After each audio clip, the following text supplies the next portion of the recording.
Hi നമസ്കാരം. അങ്ങനെ നമ്മുടെ ഹിജാബ് വിഷയം കത്തിക്കയറിക്കൊണ്ടിരിക്കുകയാണ് സുഹൃത്തുക്കളെ. എന്താണ് നിങ്ങളുടെ അഭിപ്രായം എന്ന് ജസ്റ്റ് ഒന്ന് കമൻറ്റ് ചെയ്യണം കേട്ടോ. എന്തായാലും നിങ്ങൾ അഭിപ്രായം മാന്യമായ രീതിയിൽ കമൻറ്റ് ചെയ്യുമെന്ന് ഞാൻ പ്രതീക്ഷിക്കുന്നു. എൻ്റെ ഒരു അഭിപ്രായം എന്ന് പറയുന്നത്, ഞാൻ ആ സ്കൂളിലെ അധ്യാപകർക്കും ഗവൺമെൻറ് നമ്മുടെ ശിവൻകുട്ടി സാർ എടുത്ത നിലപാടിനും ഒക്കെ ഒപ്പമാണ് കേട്ടോ. അതായത് ഒരു സ്കൂളാകുമ്പോഴത്തേക്ക് അവിടെ നിയമാവലികളുണ്ടാവും, അവിടെ എന്താണ് അതെല്ലാം അംഗീകരിച്ചുകൊണ്ടായിരിക്കും അവിടെ അഡ്മിഷൻ എടുക്കുന്നതും അവിടെയുള്ള കുട്ടികൾ പഠിക്കുന്നതല്ല. ആ നിയമം ഏത് സ്കൂളായിക്കോട്ടെ, ഏത് മാനേജ്മെൻറ്റിൻ്റെ കീഴിൽ വരുന്ന സ്കൂളായിരുന്നാലും അവിടെ അവരുടേതായിട്ടുള്ള നിയമം പാലിച്ചുകൊണ്ട് തന്നെയാണ് അവിടുത്തെ വിദ്യാർത്ഥികൾക്ക് പഠിക്കാനായിട്ട് സാധിക്കുന്നത്. അതിന് ക്രിസ്ത്യൻ മാനേജ്മെന്റ് ആയിരുന്നാലും ശരി തന്നെ, ഹിന്ദുക്കളായിട്ടുള്ള ഹിന്ദു മാനേജ്മെന്റ് ആയിരുന്നാലും ശരി തന്നെ, മുസ്ലിങ്ങളായിട്ടുള്ള മുസ്ലിം മാനേജ്മെന്റ് ആയിരുന്നാലും ശരി തന്നെ, ആരാണോ സ്കൂളിന്റെ മാനേജ്മെന്റ് കൈകാര്യം ചെയ്യുന്നത് അവരുടെ നിയമാവലികൾ അനുസരിച്ചുകൊണ്ട് മാത്രമേ ആ വിദ്യാലയത്തിൽ നമ്മൾ പഠിക്കാനായിട്ട് സാധിക്കുള്ളൂ. Okay, right.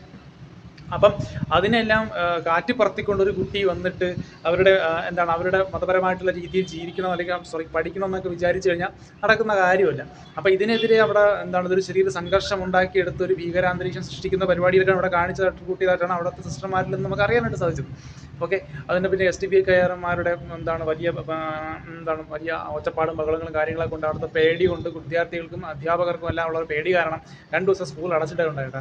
അതൊരു കേരളത്തിൽ തന്നെ ആദ്യ സംഭവമാണെന്ന് തോന്നുന്നു. ഇങ്ങനത്തെ ഒരു വിഷയം ഉണ്ടാക്കി ഒരു കലാപ അന്തരീക്ഷം സൃഷ്ടിച്ചുകൊണ്ട് 2 ദിവസം സ്കൂളിന് അവധി കൊടുക്കുക എന്ന് പറയുന്നത് എനിക്കൊന്ന് കേരളത്തിൻ്റെ കേരളത്തിന് ഇല്ല എന്ന് തന്നെയാണ് തോന്നുന്നത്. അപ്പം ഈ ഒരു കാര്യത്തിൽ നമ്മുടെ ശിവൻകുട്ടി സാറിൻ്റെ നിലപാട് വളരെ വ്യക്തമായിരുന്നു കേട്ടോ. പുള്ളി പറഞ്ഞതെന്ന് വെച്ച് കഴിഞ്ഞാൽ സ്കൂളിൻ്റെ മാനേജ്മെൻറ്റും എടുക്കുന്ന തീരുമാനങ്ങളെല്ലാം ഫോളോ ചെയ്ത് പോകണമെന്നാണ്. അദ്ദേഹം വിദ്യാഭ്യാസ വകുപ്പ് മന്ത്രിയായിട്ടുള്ള അദ്ദേഹത്തിൻ്റെ ഒരു പക്വത നിറഞ്ഞിട്ടുള്ളൊരു അഭിപ്രായമായിരുന്നു. അതുപോലെ തന്നെ നമ്മൾ ഹൈക്കോടതിയെല്ലാം ഇടപെട്ടിട്ടുള്ള ഒരു വിഷയമാണ് കേട്ടോ. എനിക്ക് തോന്നുന്നു ഇതൊരു ഇവിടെ കൊണ്ടങ്ങ് അവസാനിപ്പിക്കുന്നതായിരിക്കും നല്ലതെന്ന് തോന്നുന്നു. കാരണം ഇത് നാളെ മറ്റുള്ള മതക്കാരെ ഏറ്റെടുക്കാനും അവരുടേതായിട്ടുള്ള ആചാരങ്ങൾ നടപ്പിലാക്കാനും തുടങ്ങിക്കഴിഞ്ഞാൽ പിന്നെ ഒരു യൂണിഫോമിൻ്റെ ഒരു ആവശ്യം സ്കൂളുകളിൽ വരുന്നില്ലല്ലോ, അല്ലേ? ഇന്നിപ്പോൾ ഇവരിങ്ങനെ ചെയ്തത് കണ്ട് നാളെ മറ്റുള്ള മാനേജ്മെൻറ്റുകളിൽ മറ്റു ഇതര മതസ്ഥരായിട്ടുള്ള ആളുകൾ അവരുടെ രീതിയിൽ ഫോളോ ചെയ്യണമെന്ന് ഒരു വാശി പിടിച്ച് കഴിഞ്ഞാൽ എന്ത് ചെയ്യും? അപ്പോൾ നമ്മുടെ കേരളത്തിൻ്റെ പോക്ക് അങ്ങോട്ട് പോകും.